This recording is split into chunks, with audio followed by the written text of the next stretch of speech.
Concise history of Prophet Muhammad sallallahu alaihi wasallam. Chapter 15.1a. Conquest of Makkah, Ramadan 8th Hijrah. The Treaty of Hudaybiyah took place in 6th Hijrah. It was agreed that the various clauses of the treaty will be applicable to the allied tribes too. After this treaty, Banu Bakr joined Quraysh and Banu Khuza joined the Muslims. Both the tribes were at war with each other for about 100 years.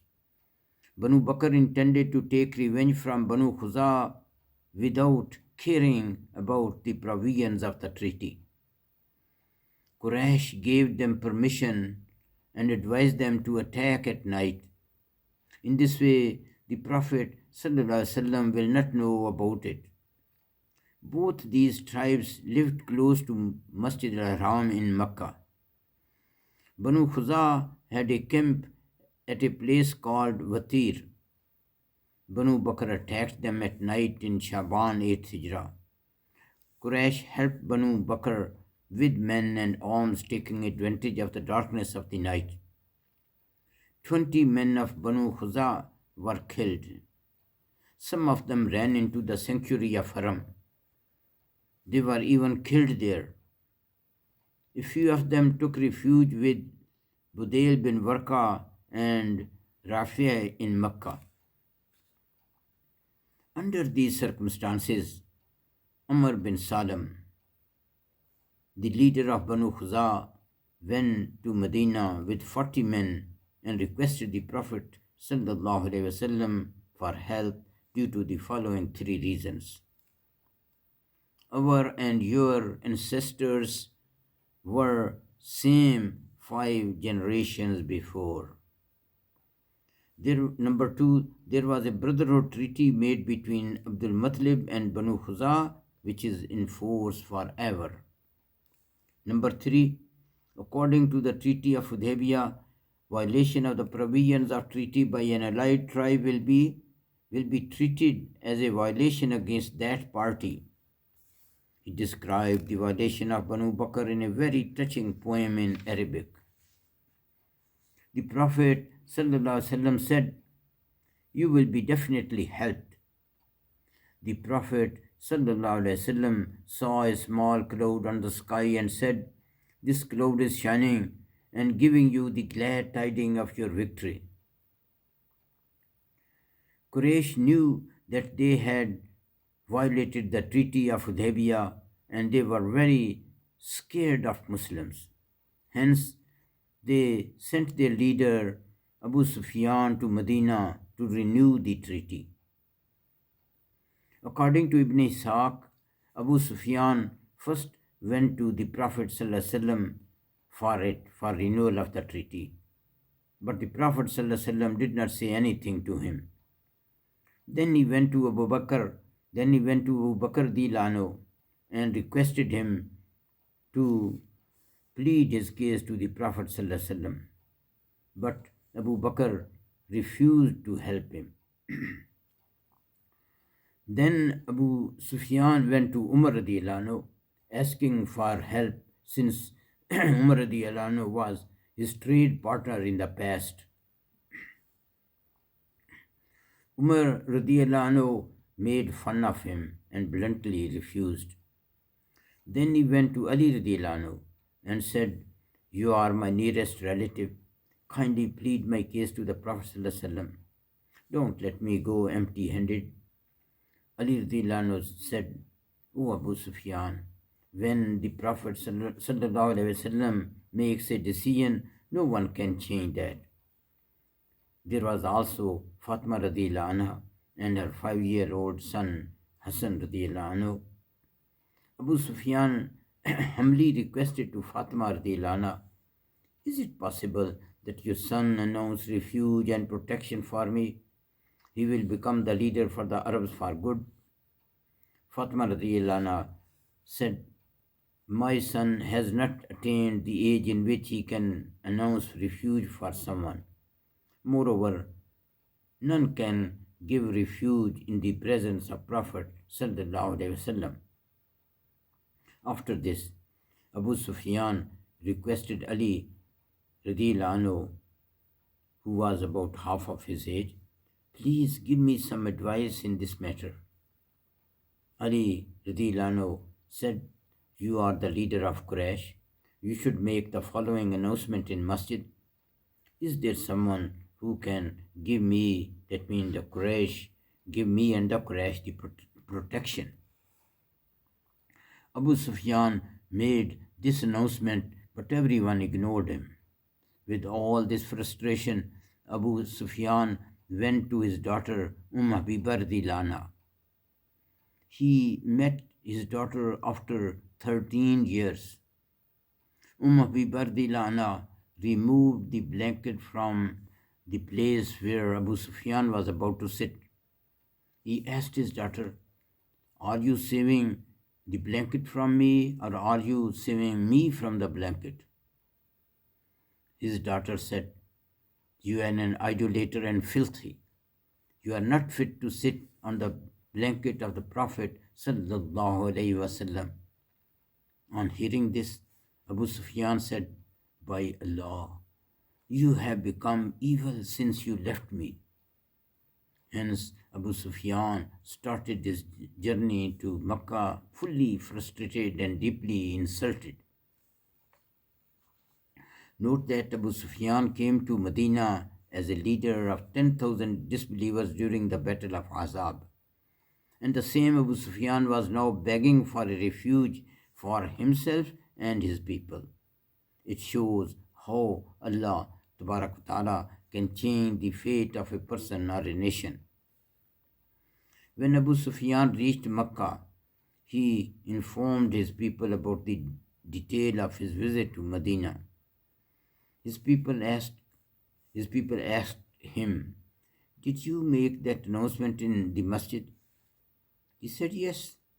People said, in fact, Ali radiallahu anhu was making fun of you. He said, there was no other alternative. Preparations for attack on Makkah.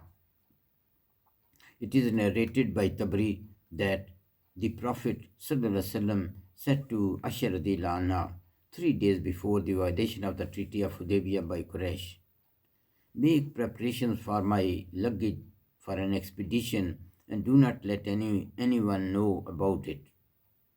One day, Abu Bakr radiallahu anhu came to visit his daughter and said to her, what are these preparations for? It is not the time to engage in war with Romans. Asha said, I swear by Allah, I do not know what the plans are. After a few days, leaders of Banu Khuza came to Medina, and the people of Medina came to know about the violation of the Treaty of Quraysh, the violation of the treaty by the Quraysh. The Prophet ﷺ ordered his people to make preparations to attack Makkah, and he announced, every healthy man shall take part in it. The Prophet ﷺ also made dua, O Allah, let not Quraysh know about it so that we can make a surprise attack. Note that Makkah is south of Medina. As a war strategy, the Prophet ﷺ sent a small platoon under Abu Qatada bin Rabi al-Ansari to Batan Idam, which lies north of Medina. It diverted the attention of the people from the real target. This platoon later on joined the Prophet on his way to Makkah. In the meanwhile, Hatib bin Abi Balta sent a letter to Quraysh through a lady messenger, informing them about the Prophet's intention to attack Makkah. Allah subhanahu wa ta'ala informed the Prophet ﷺ about this letter. Hence, the Prophet Sallallahu Alaihi Wasallam sent Ali radiallahu anhu and a few other companions to go after the messenger. They overtook the messenger and got hold of the letter from her locks. The Prophet ﷺ asked Hatib about it. Note that Hatib bin Balta, Hatib bin Abi Balta was a slave who had earned his freedom. He was not Qurayshi. His family was in Makkah. Hence Hatib said, "There is no change in me, and I have not forsaken Islam. My family is in Makkah, and there is nobody to protect them. So I intended to earn the gratitude of Quraysh so that they do not mistreat my family." Umar radiallahu anhu said to the Prophet sallallahu alaihi wasallam, "He is a hypocrite. Please permit me to cut his head off." The Prophet sallallahu alaihi wasallam said, "He is not a hypocrite." Umar radiallahu anhu said, "He has definitely done treachery, to say the least." The Prophet sallallahu alaihi wasallam said, "He had participated in Battle of Badr." O Umar, do you know what Allah said to the participants of Badr? "Whatever you do, I shall forgive you."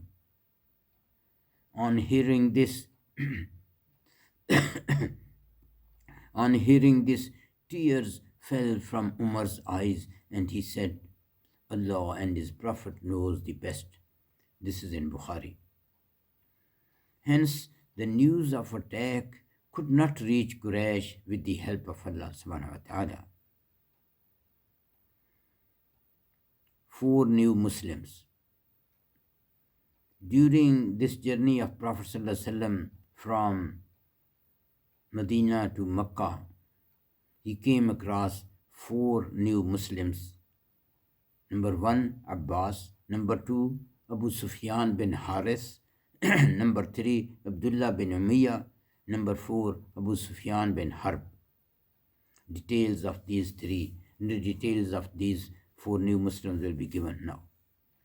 The Prophet ﷺ proceeded to Makkah on the 10th of Ramadan, 8th Hijrah, with 10,000 soldiers. Abu Rahm Ghaffari was made in charge of Medina. Near Jaffa, the Prophet ﷺ met his paternal uncle Abbas, who embraced Islam and was migrating to Medina with his family. The Prophet ﷺ said to Abbas, "You are the last immigrant, just like I am the last prophet." Abbas radiallahu anhu joined the Muslim army there and then.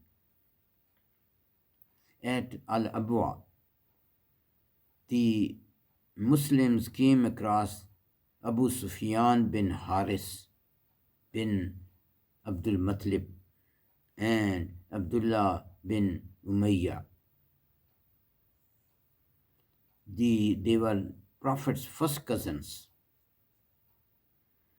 The Prophet ﷺ ignored them, since both of them had inflicted lot of harm to the Prophet ﷺ. About Sufyan, for example, Abu Sufyan used to compose and recite in public his poems against the Prophet ﷺ. Abdullah used to make fun of the Prophet ﷺ in public, as mentioned in Surah Al-Isra, verse 90 to 93. And they say, "We shall not believe in you, O Muhammad ﷺ, until you make a spring come out of the land of Makkah. Or there should be a garden for you of palm trees and grapes, and cause several canals to flow through it. Or you cause the sky to fall upon us in pieces, according to your thinking. Or you bring Allah and the angels before us so that they can see them, so that we can see them face to face. Or you have a house made out of gold, or you ascend up into the sky, and even then we will not believe in your ascension, We will not believe in your ascension until you bring a book for us which we can read. Say, O Muhammad Sallallahu Alaihi Wasallam, glorified is my Creator, Allah. Am I not just a human being sent as a messenger? Note that Salma radhiyallahu anha was the stepsister of Abdullah. She also pleaded to the Prophet ﷺ, but the Prophet ﷺ still ignored him. Then Ali radhiyallahu anhu advised Abu Sufyan to say to the Prophet ﷺ what brothers of Yusuf ﷺ said to him. Surah Yusuf, verse 91. قالوا تالله لقد أسرك الله علينا وإن كنا لخاطئين. They said, by Allah, Allah has indeed honored you above us, which you deserved, and we certainly have been the sinners.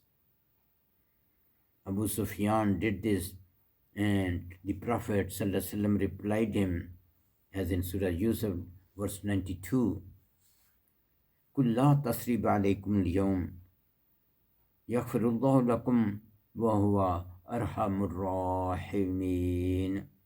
He said, no blame is on you from me today. May Allah forgive you, and He is the most merciful of those who show mercy. At this time, Abu Sufyan recited following poem.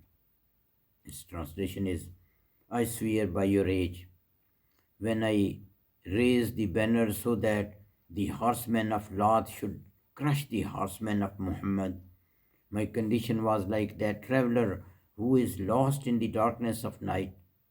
Now the time has come that I should be guided and I should receive guidance. I am now guided by a guide instead of my lust. I am guided to the way of Allah by the person whom I challenge at all occasions. On hearing this, the Prophet ﷺ tapped Abu Sufyan's chest and said, you indeed challenge me at all occasions. This all is in Zadul Ma'ad. Here, Abu Sufyan bin Haras and Abdullah bin Umayyah embraced Islam sincerely. It is interesting to note that when the Prophet ﷺ was left with very few companions with him during the Battle of Hunain, and when Abbas radhiyallahu anhu was holding the mule of the Prophet ﷺ, and Abu Sufyan bin Haras was guarding the Prophet ﷺ with his sword, with his drawn sword, and intended to sacrifice his life for the Prophet ﷺ. At that time, the Prophet ﷺ asked Abbas, who is this person guarding me, since this person was wearing the helmet? Abbas radhiyallahu anhu said, your cousin Abu Sufyan bin Haras. Kindly make dua for him. The Prophet ﷺ then made dua saying, O Allah, please forgive him his extreme opposition to me in the past. On hearing this, Abu Sufyan kissed the foot of the Prophet ﷺ. Later on, Prophet ﷺ said, due to this loyalty of Abu Sufyan, he and his family will, inshallah, enter the paradise. This topic will continue in the next presentation, inshallah.